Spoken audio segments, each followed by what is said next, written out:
Puri siya't aawitan, Kanyang kaluwalhati ay ihayag sa ating tuwa't kagalakan.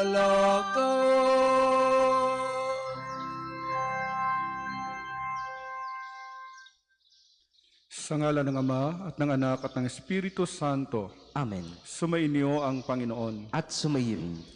Mga kapatid, aminin natin ang ating mga kasalanan upang tayo maging marapat gumanap sa banal na pagdiriwang. Inaamin ko sa makapangyarihang Diyos at sa inyo mga kapatid, na lubha akong nagkasala sa isip, sa salita at sa gawa, at sa aking pagkukulang. Kaya isinasamo ko sa mahal na Birheng Maria, sa lahat ng mga anghel at mga banal, at sa inyo mga kapatid, na ako'y panalangin sa Panginoong ating Diyos. Kaawaan tayo ng makapangyarihang Diyos, patawarin tayo sa ating mga kasalanan, at patnubayan tayo sa buhay na walang hanggan. Amen. Panginoon, kaawaan mo kami. Panginoon, kaawaan mo kami. Kristo, kaawaan mo kami. Kristo, kaawaan mo kami. Panginoon, kaawaan mo kami. Panginoon, kaawaan mo kami. Papuri sa Diyos sa kaitaasan, sa lupa'y kapayapaan, sa mga taong kinalulugdan niya. Pinupuri ka namin, dinarangal ka namin, sinasamba ka namin, pinagbubunyi ka namin, pinasasalamatan ka namin.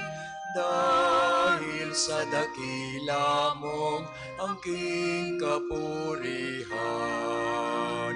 Panginoong Diyos, Hari ng langit, Diyos amang makapangyarihan sa lahat.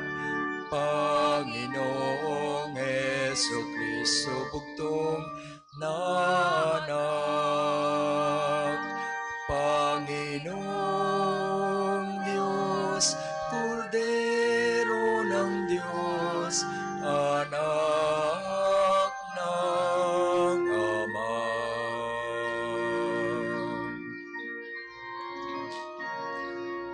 Ikaw na nagalis ng mga kasalanan ng sanlibutan,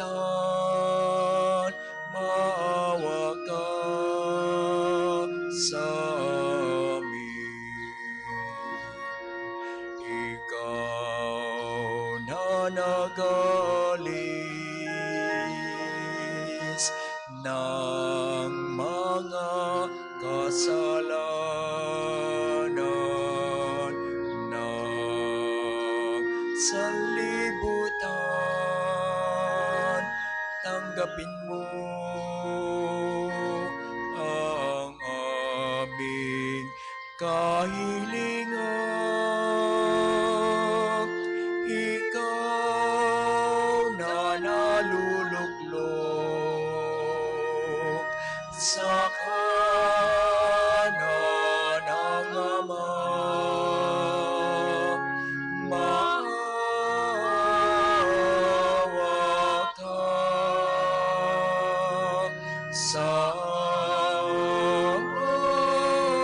amin, maawa ka sa amin, sapagkat ikaw lamang ang banal, ikaw lamang ang Panginoon, ikaw lamang, O Jesucristo, ang kataas-taasan, kasama ng Espiritu Santo, sa kadakilaan ng Diyos Ama,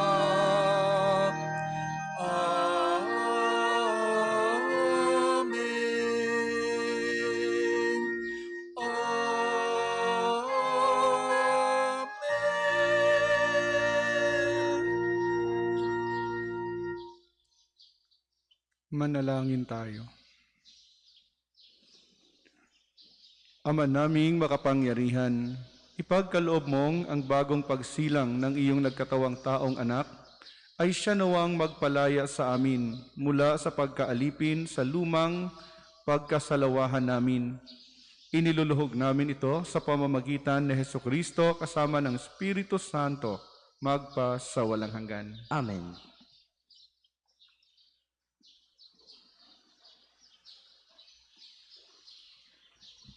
Pagbasa mula sa unang sulat ni Apostol San Juan.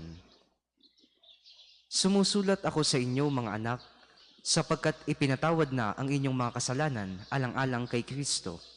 Sumusulat ako sa inyo, mga ama, sapagkat nakikilala ninyo siya na simula pa'y siya na. Sumusulat ako sa inyo, mga kabataan, sapagkat tinalo ninyo ang masama. Sinulatan ko kayo, mga anak, sapagkat nakikilala ninyo ang Ama. Sinulatan ko kayo, mga ama, sapagkat nakikilala ninyo siya na simula pa'y siya na. Sinulatan ko kayo, mga kabataan, sapagkat malalakas kayo.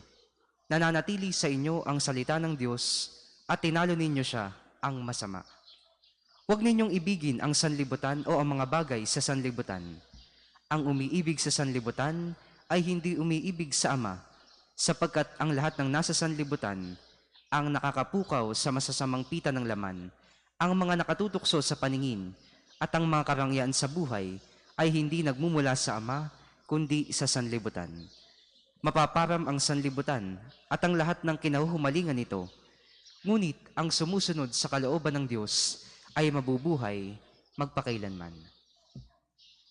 Ang salita ng Diyos. Salamat sa Diyos. Ang tugon po sa Salmo, magalak ang kalangitan at daigdig ay magdiwang. Magalak ang kalangitan at daigdig ay magdiwang. Panginoon ay purihin ng lahat ng sandaigdigan. Purihin ang lakas niya at ang kanyang kabanalan. Ang pagpupuri ay hukol sa pangalan niyang banal. Magalak ang kalangitan at daigdig ay magdiwang. Dumulog sa kanyang templo't maghandog ng mga alay. Kung Panginooy dumating sa likas niyang kabanalan, humarap na nagniningning ang lahat sa daigdigan. Magalak ang kalangitan at daigdig ay magdiwang. Panginooy siyang hari, sa daigdig ay sabihin, sanlibot ay matatag na, kahit ito ay ugain. Sa pagtahol sa nilikha, lahat pantay sa paningin. Magalak ang kalangitan at daigdig ay magdiwang. Ang lahat po ay magsitayo.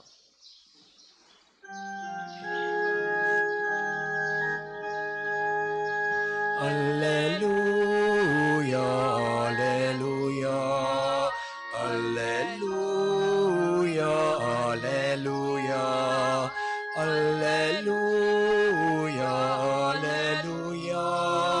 alleluia, alleluia, alleluia. Banal na araw sumikat, halina't sumambang lahat. Sana naog na liwanag. Alleluia, alleluia, alleluia, alleluia, alleluia, alleluia, alleluia, alleluia, alleluia.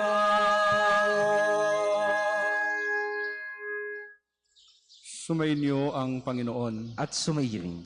Ang mabuting balita ng Panginoon ayon kay San Lucas. Papuri sa iyo, Panginoon. Noong panahong iyon, naroon sa templo ang isang propetang babae na ang pangalay Ana, anak ni Fanuel na mula sa lipi ni Aser. Siya'y napakatanda na. 7 taon lamang silang nagsama ng kanyang asawa nang siya'y mabalo. At ngayon, 84 na taon na siya. Lagi siya sa templo at araw-gabi sumasamba sa Diyos sa pamamagitan ng pag-aayuno at pananalangin. Lumapit siya ng oras ding iyon at nagpasalamat sa Diyos. Nagsalita rin siya tungkol kay Jesus sa lahat ng naghihintay sa pagpapalaya ng Diyos sa Jerusalem. Nang maisagawa ng mga magulang ni Jesus ang lahat ng bagay ayon sa kautusan, bumalik na sila sa kanilang bayan sa Nazareth, Galilea. Ang batang si Jesus ay lumaking malakas, marunong at kalugod-lugod sa paningin ng Diyos. Ang mabuting balita ng Panginoon. Pinupuri ka namin, Panginoong Hesukristo. Magandang umaga po sa inyong lahat. Sa inyo pong lahat na nandito ngayon, welcome po sa parokya at pambansang dambana ni Santo Padre Pio. Gayon din po sa mga nakikinig sa atin sa pamamagitan ng nag-iisang radyo ng lalawigan ng Batangas. Connected sa Archdiocese, ang Radyo Totoo, or 95.9. Okay. At ganoon din po sa mga nanonood sa atin sa pamamagitan ng FB Live. Isang magandang araw po sa inyong lahat. Ngayon po ay ating napakinggan, nasa octave pa po tayo ng Christmas, ibig sabihin within a week pa tayo ng makalipas ang Pasko. So ang tawag po doon ay octave or oktaba.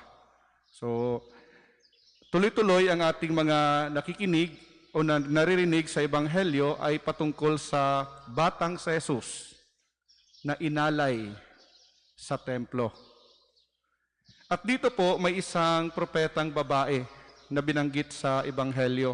At siya nagsalita din tungkol sa sanggol na si Jesus. Na sabi niya, ito na yung Mesiyas na pinadala ng Diyos na magpapalaya sa Israel.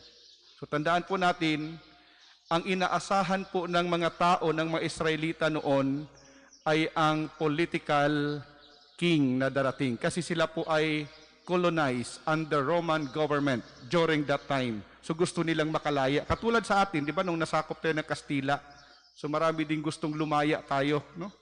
Yan. Ganon din ang nangyari sa Israel noon. Kaya naghihintay sila ng isang leader na mangunguna sa kanila upang sila'y palayain.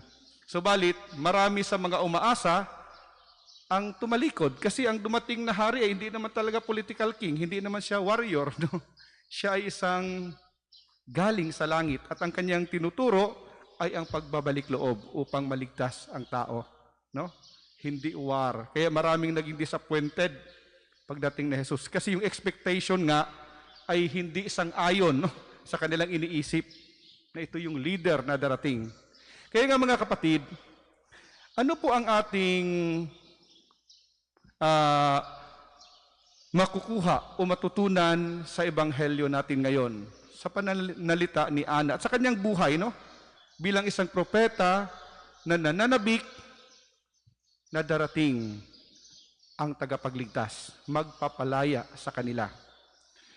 Dalawang bagay po ang aking inihanda sa inyo. No? Ito pong si Ana, siya ay ilang years lang siyang nagsama ng kanyang asawa, subalit namatay kanyang asawa, kaya naging balo siya, kaya ginugugol niya ang kanyang buhay na maglingkod sa simbahan, sa templo. Doon na siya, nagtatambay, araw-gabi, sabi dito sa Ebanghelyo. So, ibig sabihin, 24 hours nandoon siya sa simbahan. Kaya nga mga kapatid, una pong matutunan natin dito sa propetang si Ana na ito po ay may pagka-psychological ang dating, no? Sabi, sa ating pagninilay. Sabi ng aking inihanda dito, every action and every word of a person is a cry for attention. Naniniwala po ba kayo nun? Na bawat kinikilos ninyo at bawat sinasabi ninyo, kayo ay nagmamanifest, nag-e-express na kayo ay nangangailangan ng atensyon. Kasi itong si Ana po,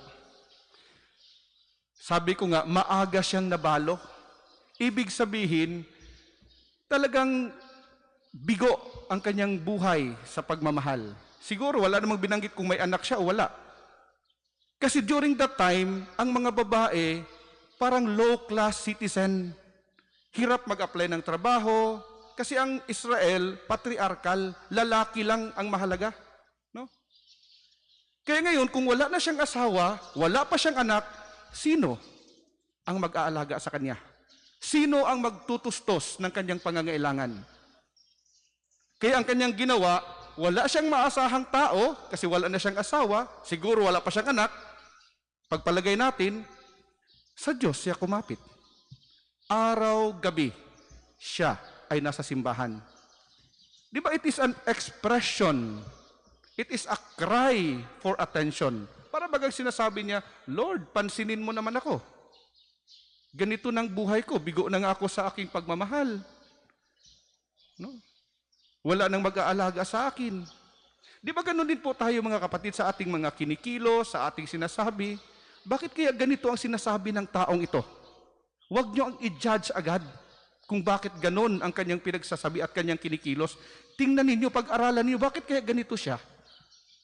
Baka nangangailangan lang siya ng atensyon. Bakit kaya ang taong ito ang kulit? Baka sa bahay nila, nung maliit pa siya, hindi siya makapagpangulit dahil pinapalo siya ng magulang niya. No? Titingnan, no? Huwag i-judge agad. Kasi may kanya-kanya tayong karanasan, may kanya-kanya tayong nakaraan, may kanya-kanya tayong upbringing. No? Bakit kaya ang taong ito matampuhin? No? Marami po yan. Magsisimula yan sa tahanan. No? Kaya yung mga magulang, malaki talaga ang responsibilidad, ang obligasyon, na dapat ipadama ng labis-labis na pagmamahal sa kanilang mga anak. Extravagant love dapat ang ipadama ng magulang sa kanilang mga anak. Kasi ang bata po, sabi nga dito sa huling bahagi ng Ebanghelyo, si Jesus ay lumaking marunong, malakas, at may takot sa Diyos. No? Ang bata, kapag pinapalaki mo ng puspos ng pagmamahal, napakabait ng batang yan. Paglaki niyan, maunawain, mapagpatawad, at mapagmahal din. Kitang-kita naman po yung tao, kapag hindi pinalaki sa pagmamahal sa kanyang pamilya nung siya'y bata pa, paglaki niyan, isang sign lang ito, na ang batang ito ay kinapos ng pagmamahal, meron siyang separation anxiety. Alam niyo po yung separation anxiety? Na kapag ang taong yan magkaroon ng kaibigan, ayaw niya na ang kanyang kaibigan ay makipagkaibigan sa iba. Nagseselos agad. Ang tawag dyan, separation anxiety. Kasi nga sa bahay pa lang, hindi na niya naranasan yung atensyon na ganun. Hinahanap-hanap ng kanyang kalooban habang siya'y lumalaki. Kapag magkaka-boyfriend yan o di kayo magkaka-girlfriend, para yung linta na didikit. At kapag hinuwalayan, pwedeng mag-suicide yan. Kasi kumapit na siya eh. Yun yung nagparamdam sa kanya ng pagmamahal. Doon niya natagpuan, kaya ayaw na niyang humiwalay doon. Kaya tingnan niyo po, ang daming cases, no? Kapag hiniwalayan ng boyfriend o di kaya ng girlfriend, nag-suicide. Kasi kumapit na eh. Yun yung taong nagpadama sa kanya. Para sa kanya, ito na yung fulfillment. No? Ito yung kulang, ito yung vacuum ng aking nakaraan. Siya ang nagpupuno, kaya ayaw kong mawala siya sa buhay ko. No? Kaya sabi ko nga po sa unang point na pagninilay natin, every action and every word of a person is a cry for attention. Lalo ngayon po, may Facebook tayo. Tingnan niyo po, yung mga, sabihin na nating mga KSP, magpo-post agad yan. Pag galing sa parlor, pakita agad na bago yung ribbon nila. Kung meron silang pagkain na masarap, pinopost agad. It is a cry for attention actually. Attention for admiration, attention for acceptance, attention for appreciation. Gusto niyang ma-appreciate siya ng buong mundo, ng mga kaibigan niya. Di ba? Bakit ka nagpo-post? For what? Gusto mong may mag-like, no? Appreciation. A cry for attention, attention of appreciation. No? Diba? Or pwedeng nagyabang ka lang, diba? Kasi kulang may vacuum sa kaloob-looban. Yan. Yung iba nga, yung patigalit, no? Naghahanap ng kakampi. Siguro sa tahanan nila, wala siyang kakampi. No? Post agad, kagalit ko ito, tapos may magko-comment naman, oo nga, ang sama ng ugali. May kakampi na siya. No? Yan. Yan po yung unang punto, no? Tularan si Ana. Nung siya ay nasa, sabihin na natin, disappointed din siya sa kanyang buhay. Wala siyang ibang sinandalan, kundi ang Diyos. Hindi sa kanino mang tao. Batid niya na kapag ang sinasandalan niya ay tao, ang tao ay katulad lang din niya na marupok. Katulad lang din niya na kapos din, kakapusin din. Pero ang Diyos ay hindi kinakapos. Ang Diyos ay hindi mawawala kailanman. Kaya doon siya kumapit. Napaka-wise din niya, ano? Ito yung mga taong tunay na marunong sa Diyos kumakapit. Whether in good and bad times, dapat sa Diyos tayo kumakapit No? Yan. Ikalawa pong punto ng pagninilay natin, sa inihanda ko po sa inyo, life offers hope and opportunities. Bawat araw po ng buhay natin na ibinigay ng Diyos, ay nagbibigay sa atin ito ng pag-asa at mga oportunidad. No? Kaya lahat po ng tao, anumang uri o anumang kasalanan na nagawa niya, ang taong yan ay may pag-asa.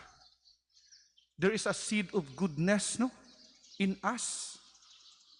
Kaya sabihin mo pang pinakakriminal ang taong yan, may kabaitan din yan sa kanyang puso. Kaya sabihin na natin napaka-addict ng taong yan, may kabaitan din yan sa kanyang puso. Siguro, wala lang nagpaparamdam, nagpapadama sa kanya ng ganon. Kaya siya nananatiling ganon. No? Walang nakapaggabay sa kanya. No? Walang nakapaggabay. Kaya tayo, ginajudge agad natin. Ginajudge agad natin. Pero ang Diyos, hindi siya ganon. No? Alam naman natin kung bakit siya namatay. Hindi naman siya namatay sa mga banal Namatay siya dahil nakipag-associate siya sa mga tax collectors, mga prostitutes, yung mga latak ng lipunan. Kaya galit sa kanya yung mga self-righteous. Kaya siya ay nakapako sa krus. Hindi siya namatay sa mga banal, namatay siya sa mga makasalanan. No? Doon siya nakipag-associate Kina Maria Magdalena, no? Prostitute, di ba? Mga tax collectors, sina Mateo. Di ba? Yan. Kaya sana po mga kapatid, mananatili sa ating puso't isipan, sa ating diwa, na ang buhay natin ay nagbibigay sa atin araw-araw ng pag-asa at oportunidad. Kaya itong si Ana, sabi nga dito, napakatanda na niya, pero hindi pa siya nawala ng pag-asa at opportunity. Kaya araw-araw, inaabangan niya ang ipapadala ng Diyos na Mesiyas. At yun nga, nangyari. Naabutan niya, no? Buhay siya, nakita niya ang sanggol na si Jesus. Kaya sabi niya, ito na. Sabi niya, pwede na siyang mamatay, no? Nakita na niya Yan. Kaya sana sa atin po mga kapatid, huwag po tayong mawalan ng pag-asa, no? Kayong mga magulang, huwag kayong mawalan ng pag-asa sa inyong mga anak kung makulit, no?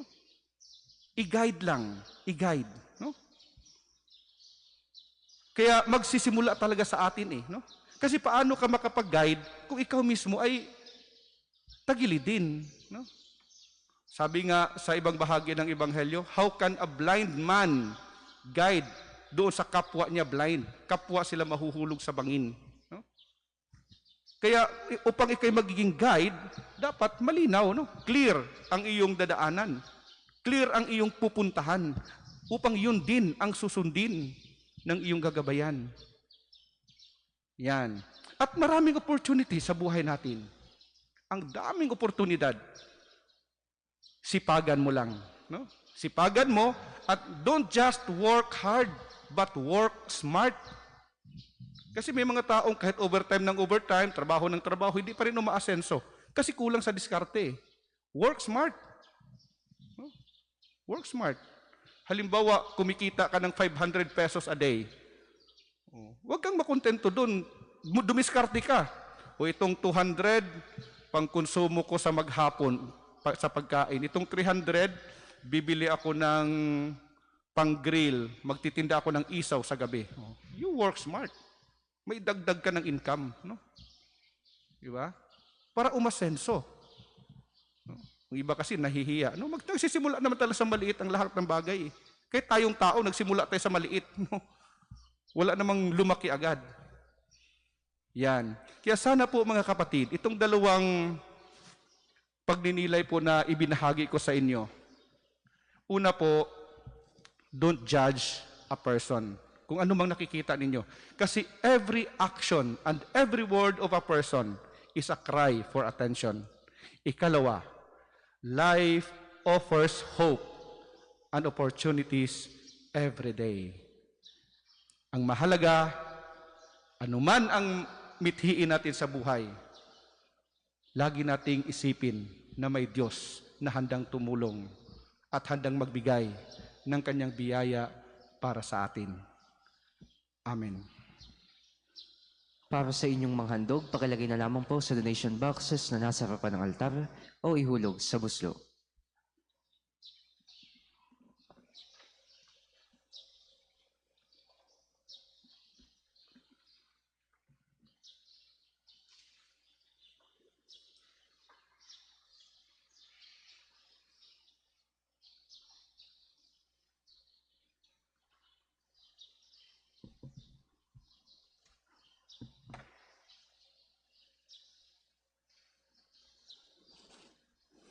Kapuri-puri ka, Diyos Amang lumikha sa sanlibutan. Sa iyong kagandahang loob, narito ang aming may alay mula sa lupa at bunga ng paggawang tinapay na ito para maging pagkaing nagbibigay buhay. Kapuri-puri ang poong may kapal, ngayon at kailanman.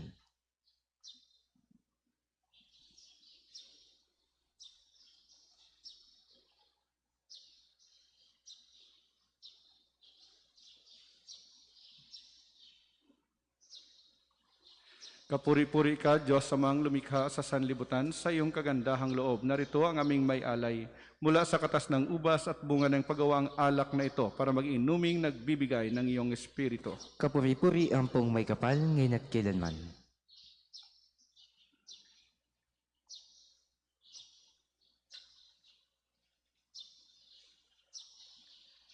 Magsitayo pong lahat. Manalangin kayo mga kapatid upang ang paghahain natin ay kalugdan ng Diyos Amang makapangyarihan. Tanggapin nawa ng Panginoon itong paghahain sa iyong mga kamay, sa kapurihan niya at karangalan, sa ating kapakinabangan at sa buong sambay na niyang banal. Ama naming lumikha, tanggapin mo ang aming inihahaing mga alay upang ang pag-ibig mong aming ipinagdiriwang ay siya namin ngayong mapagsalusaluhan sa pamamagitan ni Jesucristo kasama ng Espiritu Santo magpa sa walang hanggan. Amen. Sumainyo ang Panginoon. At sumairin. Itaas sa Diyos ang inyong puso at diwa. Itinaas na namin sa Panginoon. Pasalamatan natin ang Panginoong ating Diyos. Marapat na siya'y pasalamatan. Ama naming makapangyarihan, tunay ngang marapat na ikaw ay aming pasalamatan sa pamamagitan ni Jesucristo na aming Panginoon. Dating lingid sa amin naging hayag na kapiling. Dating kapiling mong ngayon naging kapwa namin. Sa amin ay nakikisama siyang mabuti, upang sa piling mo ay maitampok niya kami. Ang sangkatauhang nawalay sa iyo noon, ay kaniyang ipinipisang muli sa iyo ngayon, upang ang napinsala noong sanlibutan ay magkaroon ngayon ng bagong kaayusan. Kaya kaisa ng mga anghel na nagsisiawit ng papuri sa iyo nang walang humpay sa kalangitan, kami nagbubunyi sa iyong kadakilaan. Ang kabanalan, kaya't sa pamamagitan ng iyong Espiritu, gawin mong banal ang mga kaloob na ito upang para sa amin maging katawan at dugo ng aming Panginoong Hesukristo. Bago niya pinagtiis ang kusang loob na maging handog, hinawakan niya ang tinapay, pinasalamatan kaniya, pinaghati-hati niya iyon, iniabot sa kanyang mga alagad at sinabi, "Tanggapin ninyong lahat ito at kanin, ito ang aking katawan, na ihahandog para sa inyo."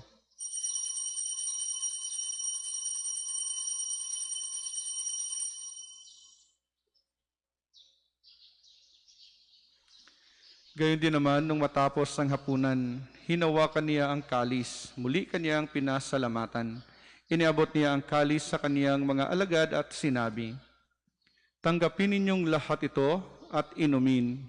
Ito ang kalis ng aking dugo, ng bago at walang hanggang tipan. Ang aking dugo na ibubuhos para sa inyo at para sa lahat, sa kapagpapatawad ng mga kasalanan. Gawin ninyo ito sa pag-alala sa akin."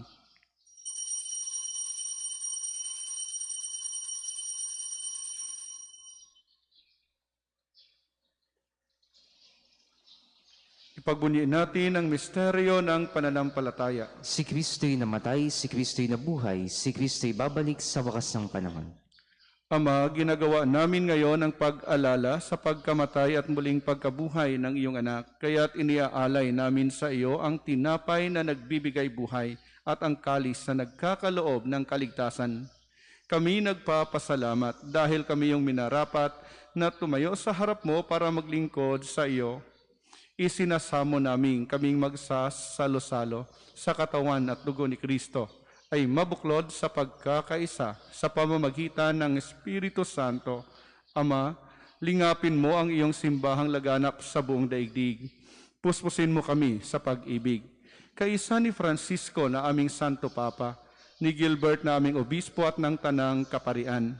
Alalahanin mo rin ang mga kapatid naming nahimlay nang may pag-asang sila'y muling mabubuhay, gayon din ang lahat ng mga pumanaw. Kaawaan mo sila at patuloyin sa iyong kaliwanagan. Kaawaan mo at pagindapatin kaming lahat na makasalo sa iyong buhay na walang wakas. Kaisa ng mahal na Birheng Maria na Ina ng Diyos, ng kabiyak ng puso niyang si San Jose, kaisa ng mga apostol at ng lahat ng mga banal na namuhay dito sa daigdig ng kalugod-lugod sa iyo, may pagdiwang nawa namin ang pagpupuri sa ikararangal mo sa pamamagitan ng iyong anak na aming Panginoong Hesukristo. Sa pamamagitan ni Kristo kasama niya at sa Kanya, ang lahat ng parangal at papuri ay sa iyo, Diyos Amang makapangyarihan, kasama ng Espiritu Santo, magpa sa walang hanggan. Amen.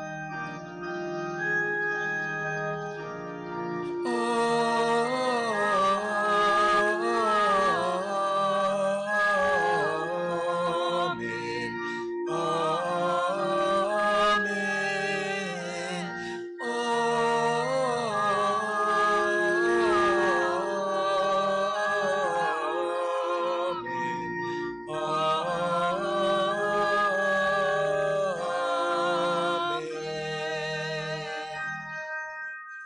Sama-sama nating dasalin ang Ama namin. Ama namin, Sumasalangit ka, sambahin ang ngalan mo, mapasa amin ang kaharian mo, sundin ang loob mo dito sa lupa para nang sa langit. Bigyan mo kami ngayon ng aming kakanin sa araw-araw, at patawarin mo kami sa aming mga sala, para nang pagpapatawad namin sa nagkakasala sa amin, at huwag mo kami ipahintulot sa tukso, at iadya mo kami sa lahat ng masama. hinihiling namin kami iadya sa lahat ng masama, pagkalooban ng kapayapaan araw-araw, iligtas sa kasalanan at ilayo sa lahat ng kapahamakan, samantalang aming pinananabikan ang dakilang araw ng pagpapahayag ng tagapagligtas naming sa Hesukristo. Sapagkat iyo ang kaharian, ang kapangyarihan at ang kapurihan magpakailanman. Amen. Panginoong Hesukristo, sinabi mo sa iyong mga apostol, "Kapayapaan ang iniiwan ko sa inyo, ang aking kapayapaan ang ibinibigay ko sa inyo. Tunghayan mo ang aming pananampalataya at huwag ang aming mga pagkakasala. Pagkalooban mo kami ng kapayapaan at pagkakaisa ayon sa iyong kalooban, kasama ng Espiritu Santo, magpa sa walang hanggan." Amen. Ang kapayapaan ng Panginoon ay laging sumainyo. At sumairin. Magbigayan tayo ng kapayapaan sa isa't isa.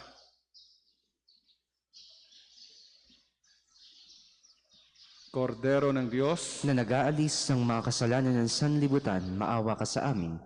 Kordero ng Diyos, na nag-aalis ng mga kasalanan ng sanlibutan, maawa ka sa amin. Kordero ng Diyos, na nag-aalis ng mga kasalanan ng sanlibutan, ipagkaloob mo sa amin ang kapayapaan. Kung hindi makaluluhod ay manatili pong nakatayo ng may paggalang. Ito ang kordero ng Diyos. Ito ang nag-aalis ng mga kasalanan ng sanlibutan. Mapalad tayong inaanyayahan sa kanyang piging. Panginoon, hindi ako karapat-dapat na magpatuloy sa iyo, ngunit sa isang salita mo lamang ay gagaling na ako.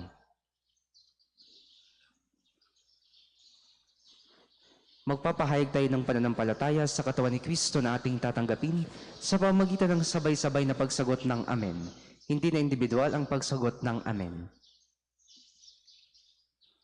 Ang katawan ni Kristo, Amen. Para sa mga tatanggap ng komunyon sa pamamagitan ng kamay, siguraduhin ang kaliwang kamay ay nasa ibabaw ng kanang kamay. Ang magkapatong na kamay ay nasa tapat ng dibdib. Matapos may patong ang katawan ni Kristo sa ibabaw ng kaliwang kamay, kukunin ng kanang kamay ang komunyon para isubos sa bibig habang nasa harapan pa ng ministro. tanggalin mo ito.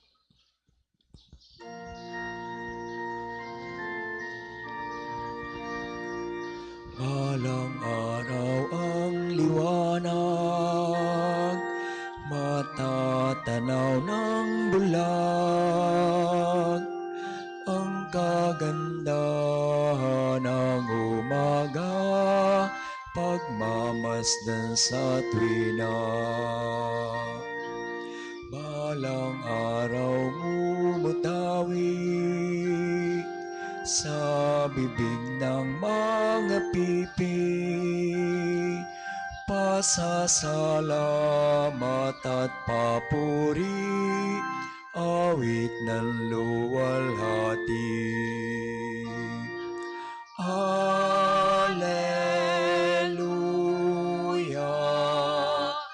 Alleluia, narito na ang manunubos, luwalhatiin ang Diyos. Balang araw tatakbo ang pilay at ang lumpo, magsasayaw sa kagalakan, iindak sa katuwang. Balang araw ang liwanag, matatanaw ang bulag, ang kagandahan ng umaga, pagmamasdan sa tuwina. Balang araw mumutawi sa bibig ng mga pipi, pasasalamat at papuri, awit ng luwalhati. Alleluia,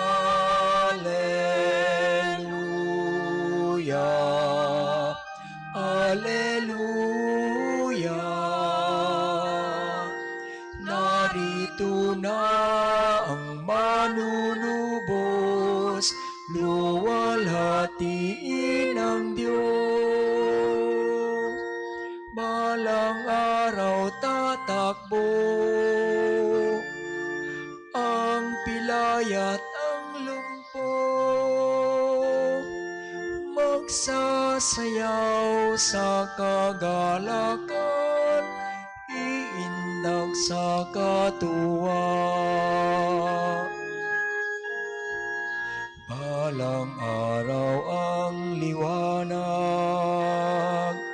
matatanaw ng bulag, ang kagandahan ng umaga, pagmamasdan sa tuwina. Balang araw mumutawi sa bibig ng mga pipi, pasasalamat at papuri, awit ng luwalhati. Alleluia,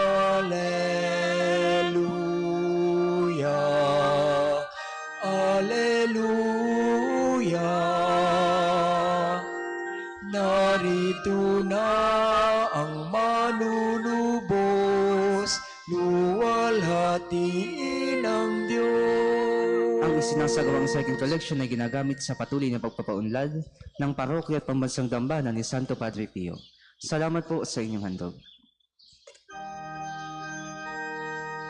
Balang araw ang liwanag, matatanaw ng bulag, ang kagandahan ng umaga, pagmamasdan sa tuwina.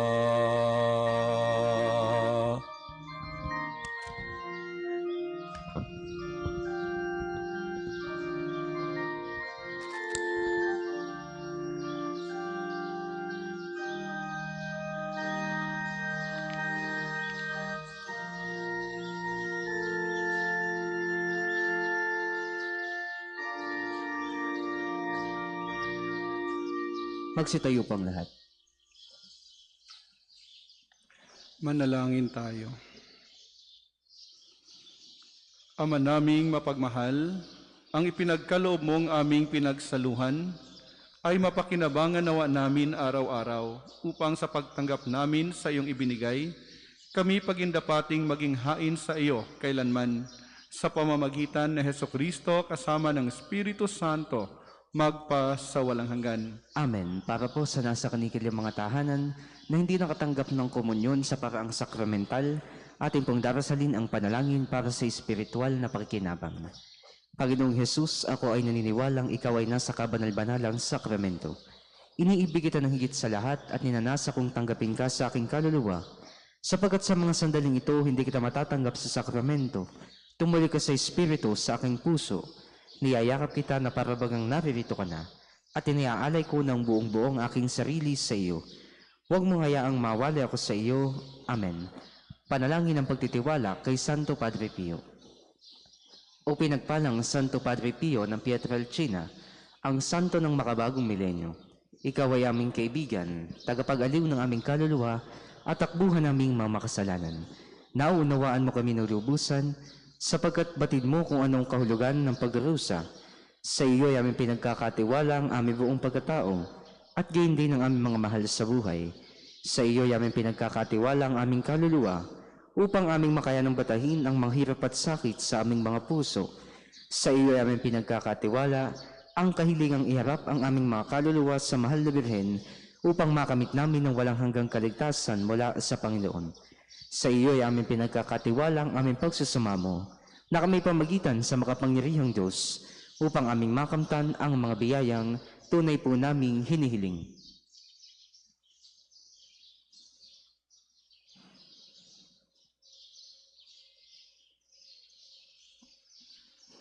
Ipagsanggalang mo kami laban sa mga panlilinlang at kasamaan ng mundong ito. At higit sa lahat, ipamagitan mo po kami sa dakilang Panginoon upang sa pamamagitan ng kapatawaran ng aming mga kasalanan ay mapagsumikapan namin ang paggawa ng kabutihan.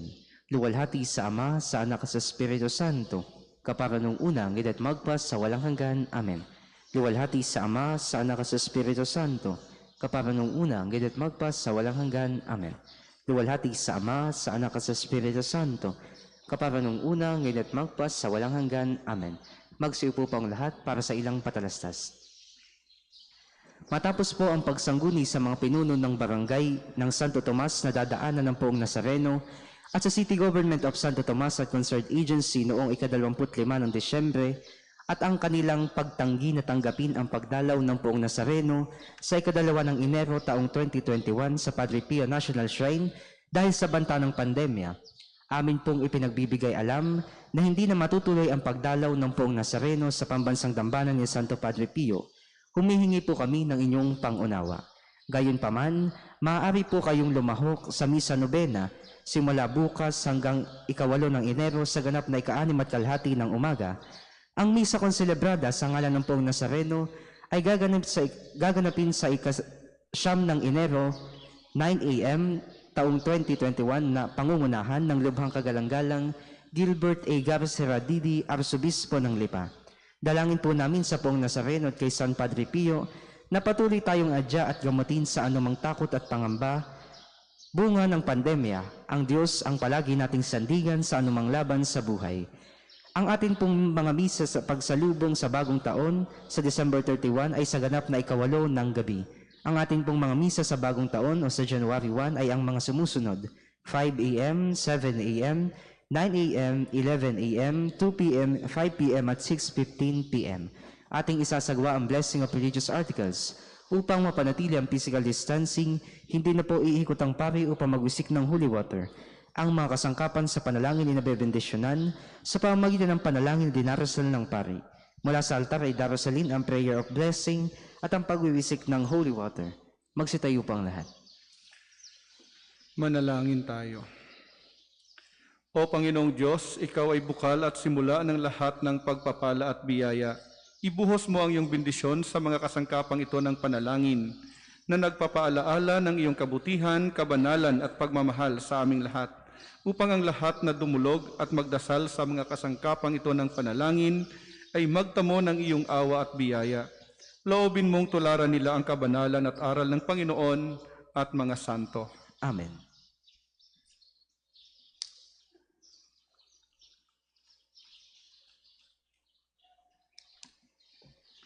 Sumainyo ang Panginoon. At sumairing. Pagpalain kayong lahat ng makapangyarihang Diyos, sa ngalan ng Ama at ng Anak at ng Espiritu Santo. Amen. Tapos ng ating pagdiriwang, humayo kayong taglay ang pag-ibig ng Diyos. Salamat sa Diyos. Maraming salamat po sa inyo lahat.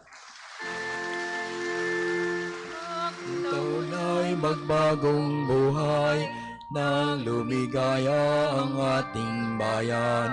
Tayo'y magsikap upang makamtan natin ang kasagana